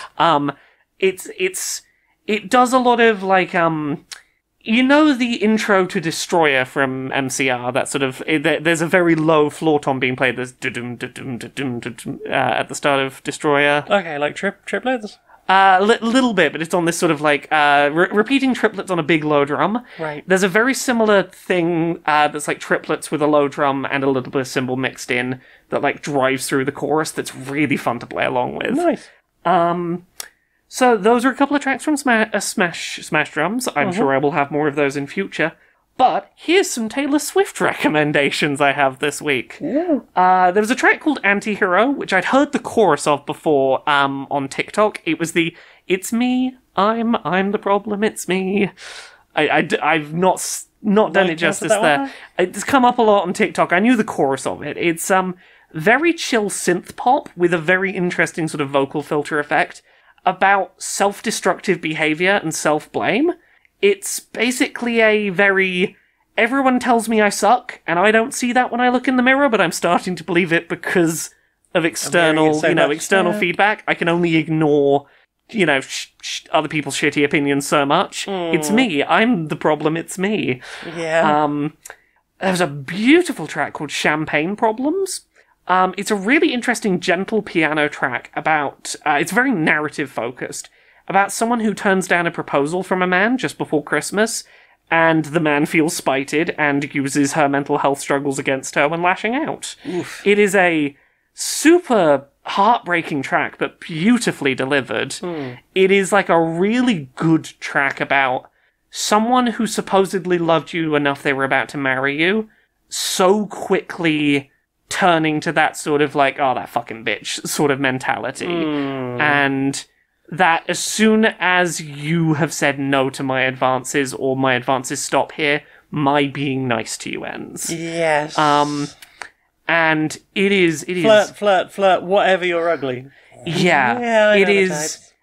And very specifically that, like, weaponizing the fact you said no against you and like using it to turn other people. Yes. It is a heartbreakingly beautiful track. It is, And so relatable. it is a real good one. I told you a little bit about this one when I came back from watching it. This one's called The Last Great American Dynasty, which is a sort of traditional country track about a woman coming into money, definitely not because she killed her rich old husband by pushing him down the stairs. Wink. Who goes on to basically be an absolute nuisance to high society now that she has access to the spaces. Just being eccentrically inconvenient to people who didn't marry into their money. Just being a fucking nuisance in rich people's spaces, and it's quite endearing. One should sow chaos in rich people's spaces. And the last one I'll bring up this week was a sort of dancey electro track called The Man. And this is the one that had the elaborate, like, 5-story office space. Yeah.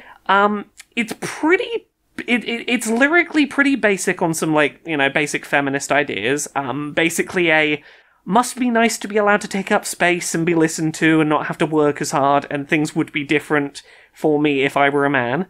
not particularly groundbreaking feminism, but it's good and catchy, approachable basics. Good Barbie feminism. It's good Barbie feminism, but the thing is, it's got a very fucking catchy beat, and I know it's not saying much, like, new. It's not saying anything that, like, people who are entrenched in feminist reading are going to see anything mind-blowing to, but it is very accessible feminism wrapped up in, like, despite knowing how basic it was, even in the cinema, by the end of the song, I already knew the words to the chorus, and I kind of wanted to sing along. Yeah. It's got that, like, it makes me feel the way I feel listening to Dessa tracks, and clearly, like, Dessa's wordsmithing around feminism is a bit more in-depth, but it's got that same sort of, I hear this, and I want to sing along and prove men wrong.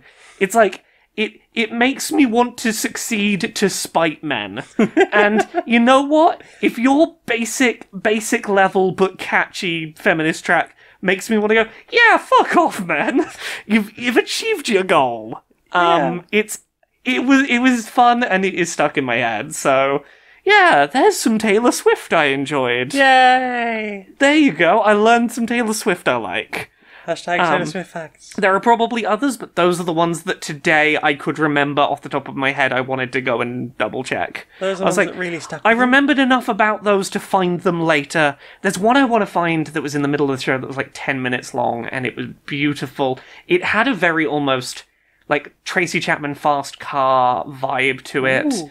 It was like 10 minutes long. I don't know what it's called, and I'm having to find it still, but I will find it. If anyone knows what the 10-minute long song in the Taylor Swift era's tour movie recording is, let me know, because I liked it. Yeah, that's some stuff I listened to this week. Well, that's a lot. That's a lot. Have you listened to anything this I week? listened to a couple of things. We listened to the Skyrim soundtrack again, because that's just really good for playing Frosthaven too. It's good background for adventuring. It really is. But there's a couple of things I want to talk about. I'm going to keep it really spoiler light because you are considerably further behind on Welcome to Night Vale than I am. I'm maybe 80 episodes in and getting through the first audio book. Yes, and I want to talk a little bit about episodes 188 and 190. It's fine, I have ADHD, I'll have forgotten anything you say by then. 188 is called Listeners' Questions. And it starts out as, hey, everyone's really busy right now, so there's not going to be a proper episode. I'm Joseph. I'm going to read some of some letters. Okay, so not in character. It's not in character as himself. Okay, not hosted by Cecil. Yes, no, hosted by the human being who is one of the writers of Night Vale. Okay. Yes. And it starts off as just like answering reader letters, and one of the letters is, "Hey, why are you saying you write about Night Vale? I hear the Night Vale broadcast all the time on my radio." And then, like, okay, well, that can't be right. I'm just gonna call, like, the other writer, and I'm maybe gonna call Cecil, Cecil Palmer, yeah. And I'm maybe gonna, like, try, I may even call this person and find out what, and it just spirals and spirals and spirals, and I won't give too much away, but it goes to some really dark places in a very fascinating way. Yeah. You've maybe, like, abstractly thought about some of the Night Vale stuff, but if someone tells you that they've only really written about it from we write a weird story about a weird place. I am now experiencing the weird place. It is considerably freakier when you actually think about it. Yeah. And that whole episode is fascinating, and I'm not going to really say too much about episode 190, but this one's just called Listeners, and it starts with Cecil talking about that the world has become aware of Night Vale. And it just starts throwing in cameos from what is the network that Maximum Fun. Maximum Fun. Yes. It feels like it just throws in a lot from Maximum Fun as like little tiny cameos of maybe less than a minute of just like, hey, we're going to talk about Night Vale, this wacky thing, and the thing that just made me go, I'm sorry, what the fuck, was Oh No, Ross and Carrie going, we visited the Church of the Smiling God. Yeah, so for anyone who doesn't know, Oh No, Ross and Carrie is a wonderful podcast I need to get back into listening to, where two people, Ross and Carrie, go and engage in person with pseudoscience, cults, they famously did a series where they went undercover in Scientology for about 9 months. And nearly had big problems with that. Yeah. When they got caught, a lot of shit went down. Yes. But yeah, they do a very interesting show, and I would love to know what happened when they went to the Church of the Smiling God. Yes. There is, a couple of other cameos, including some of the brothers. But yeah, don't want to go on too far, but it was very bizarre going, hang on, I know of at least 3 or 4 of these podcasts, and now the doing walls... a bit in-universe talking about Night Vale existing as a real place. The fourth wall is starting to disintegrate a little. Yes! I am very excited about that, because here's the thing. I think about the most enjoyable experiences I've had with Welcome to Night Vale, and they are when they do good use of medium and understanding where the walls of the medium they produce in exist and how to poke at them. Yes. One of my favourite Night Vale experiences was I went to a Night Vale live show many years ago that was called The Librarian, and the deal was a librarian had escaped, and at one point in the performance, the librarian breaks into a theatre, and the performance is playing around with the knowledge that the live show audience is in a theatre at that moment, but the folks listening to the recording of the live stream at home are not. Right. And playing around with things like, it's so good that you are tucked up at home, safe, and not in a theatre right now. And a lot of, playing around with, and reports are that the librarian, you must not look at the librarian because you will be petrified to death if you look at it. The reports are that it's starting to crawl across the ceiling, don't look. And, really good playing with, we know we're publishing this in 2 different mediums, and we want to give a unique thing to whichever medium you're experiencing it in. And, stuff like that is, I think, when Night Vale's at its best, when it understands how to prod at the reality of its medium. I will come back briefly, but yes, I agree that I love that, how much of that exploration of medium they do, and experimenting with a lot of that stuff, and the fact that there have been a few episodes that I've listened to recently that have gone, rather than here is a full episode of Cecil talking about an thing, it might be, or talking about just the world of Night Vale, here's the community calendar, here's the traffic, here's the weather, here's anything else. And there's been a couple recently that have just been, I'm going to tell a story about a character. There is one called To the Family and Friends of, and it is talking about one of the interns. And it starts off being To the Family and Friends, because To the Family and Friends is a thing that comes up in Night Vale. Yeah, whenever an intern dies, which happens a lot. And it starts off as To the Family and Friends of intern, whoever it was, who died recently.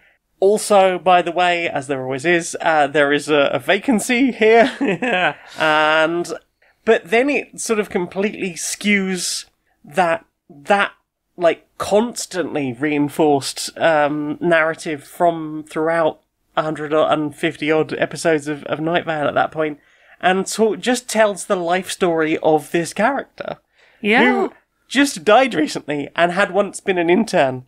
But Cecil always thinks about everyone who was ever an intern, intern Diane is intern Diane for the longest time, despite being the mayor. Yeah.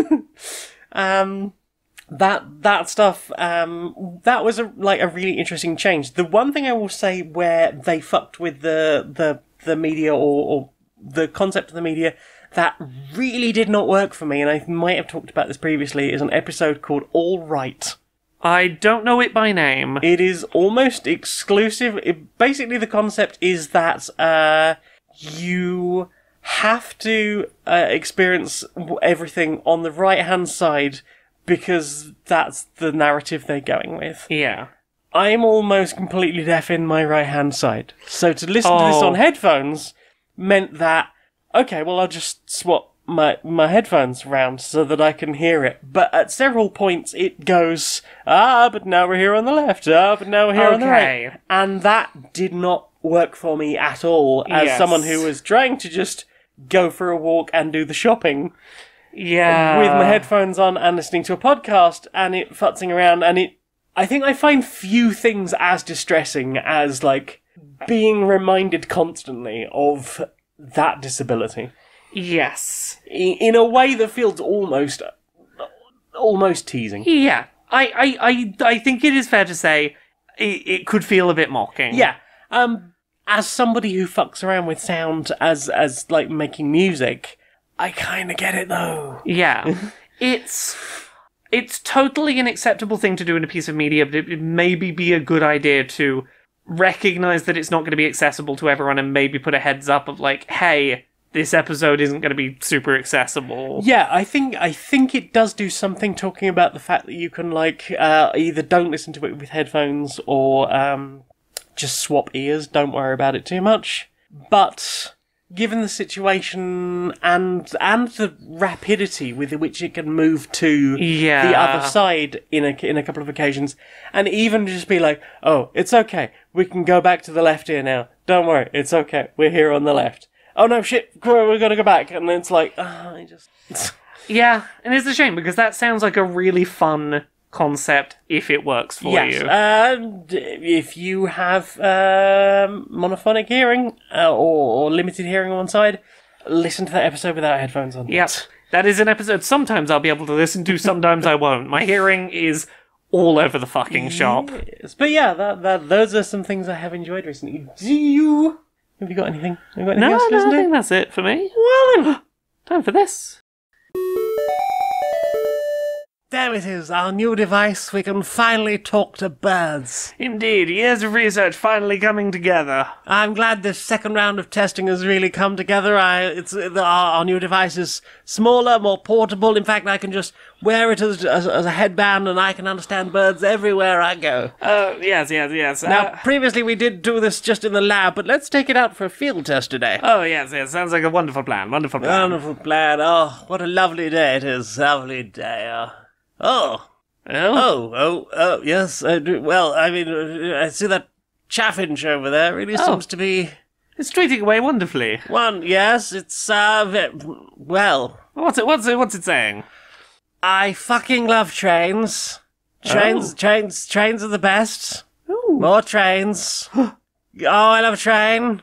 Oh, that seems rather... Love a train. Oh, fuck off. It's telling that car to fuck off. So, oh my! Is that because it's not a train? It's not a train. I see. Well, I'm not sure I want to do a full translation of exactly the things it's saying as it's shitting all over that car's windscreen. But wow, that's certainly is some language, But the lovely pigeon over there, lovely little wood pigeon. Oh, wonderful, lovely. So such a soothing. It's just listing trains. Oh. Diesel electrics.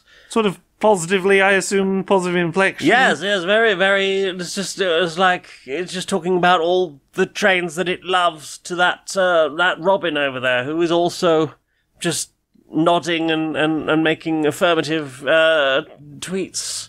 But yes. I think they've now seen the car. Wow! That's a bit much. Wow! That car is going to need probably a hose down, and if not a hose down soon, probably some kind of scrape. I'm gonna have to take that off. I'm afraid. I've never heard such language. Frankly, They will just shit all over a car, because it's not a train. Well, if you're taking it off, I might put it on, I quite like trains. I mean, I also love trains. Not enough I've ever shitted on a car, but I do quite like trains. I don't know. I think they might try and talk you into it. Anyway, I've got to go over there now. Enjoy your go on the headsets. Fucking Micra.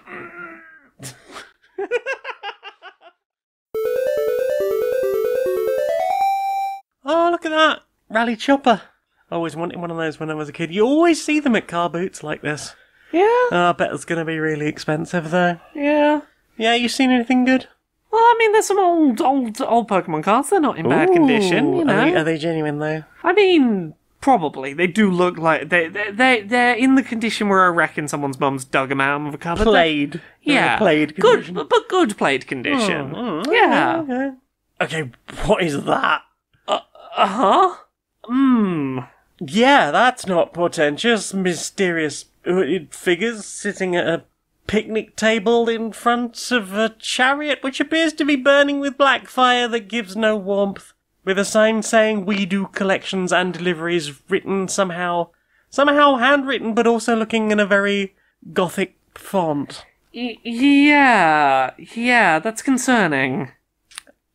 Hey, friends, what is it? You're what do you got here? We do trading. Yes, trading. Trading for what?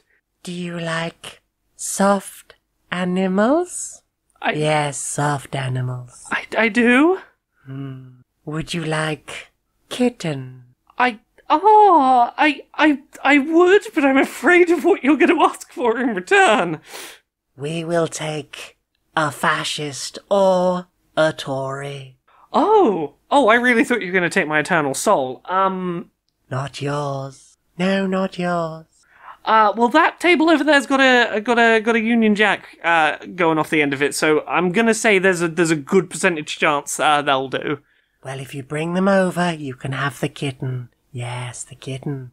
You're right, they do look corrupted. Hey, so what do you reckon about Brexit?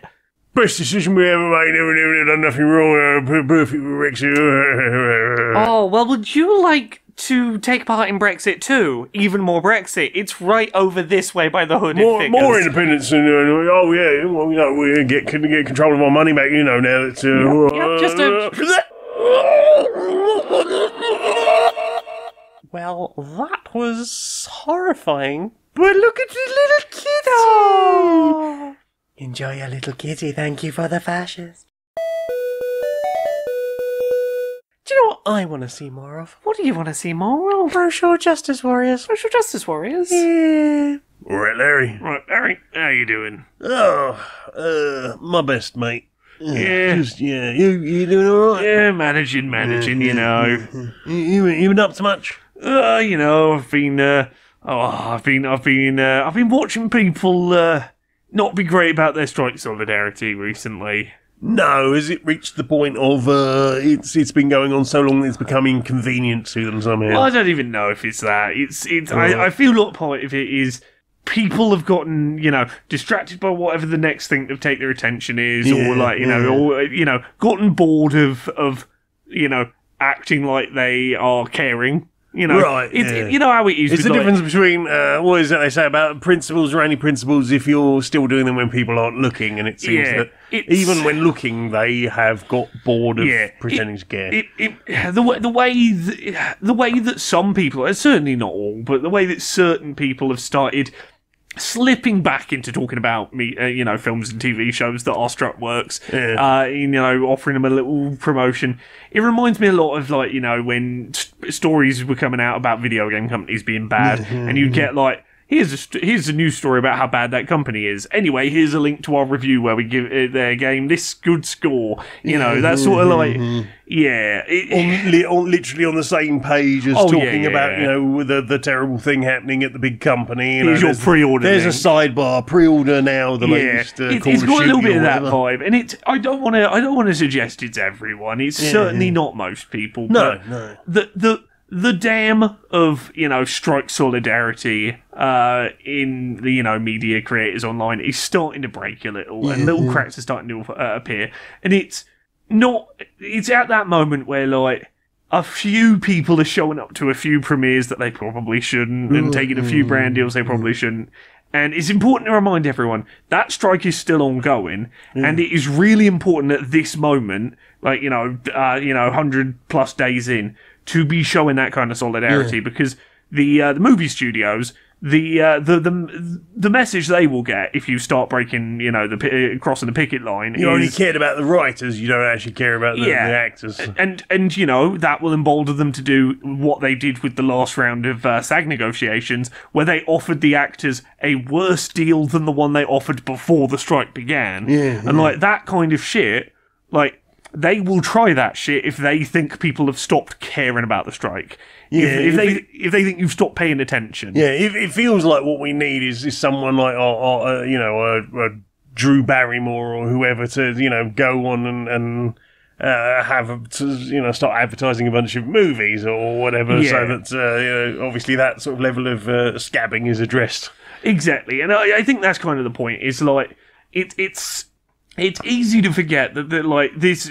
Just because this strike has been going on for ages does not mean it is a done deal and the studios will offer them a proper deal. Because the second they smell a hint of weakness on the picket line and a little sense that it could fall apart, they will try and offer the shittiest shit deal possible if they think they can get away with it. So you need to still be paying attention to the fact the strike is happening and still respecting the picket line as it is drawn with regards to strike work, and not doing the studio's work for them in helping to, get around the strike. Yeah, and I think from the point of view of people who maybe don't follow the industry as closely as others, might be having a bit of trouble with the fact that, did they not just win the strike? Because the WGA have obviously, ended that strike, and unfortunately that not being as much of a cohesive whole of multiple unions working together. I think maybe that is certainly from the studio's point of view, they're feeling maybe they're in a stronger position as a result. Exactly. At the very least, they feel like they've bought themselves however many months it will take to write the pieces of media that they will then need the actors back for. Yeah. Although as I understand it, there's a whole bunch of things that are on hold. I heard recently a couple of actors saying, not, I mean, I didn't hear their opinions on the strike itself, but when asked questions about ongoing pieces of media that they were in, that they basically want them to end so that they can get on with other things in their lives. Yeah, it's tricky. The thing is, like, as we've said before, like the Writers Guild of America strike did get like a lot of the key things that SAG is asking for from these same studios. They have proven that the studios can do things like proper residual structures for online streaming, and that those things are not beyond the pale. I can't remember what the acronym is now, but basically the struck. The AMPTP. AMPTP, yes. Yeah. It's it's not beyond the pale. But I understand that the AMPTP literally walked away from the last round of talks saying, it's completely possible. They're asking for too much, and and thankfully, the talks have thankfully resumed now. Nice. It is really important to be like, because the WGA did secure those things that SAG-AFTRA is asking for. The blueprint exists that they can do it. Yeah. It is more important now than ever to support the strike and to go, you can't just get away with not offering the actors the things that you demonstratively can offer them. Yeah, 100%. Yeah. And it's not that hard not to talk about, these bits of media and stuff. I say that from the point of view of someone who isn't, a formal reviewer on any of this type of stuff, but even so, like the strike does not. If you are a formal reviewer somewhere reviewing TV and film, and that is your job, SAG-AFTRA has exemptions for you that exist. It's mainly people who are like, well, I do a lot of media stuff and I could be covering other things, content. But I'm choosing to, go, do this, that, and the other about movies. Like, people who are not contractually obligated and your content could be about other things, just keep respecting the strike. Don't, absolutely. Don't be on the side of the studios at this moment if you can help it. Damn right, yeah. Solidarity. Union strong. Yeah. That's young, mate. Oh, yeah. Oh. Now this is a union. Give me Like all unions. Yeah.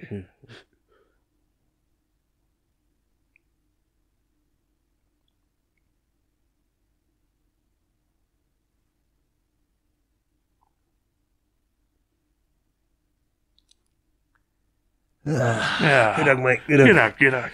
Right, I think I'll go and put the kettle on. Oh, sounds lovely. Nice. So, Laura, Yeah. you do things that are on the internet. Where can people find the things that are on the internet that you do? You can find the stuff I do on the internet at Laura K. Buzz pretty much everywhere. Twitter, Twitch, YouTube, TikTok, Patreon, that's the one that pays the bills. Blue Sky, Mastodon, all the things.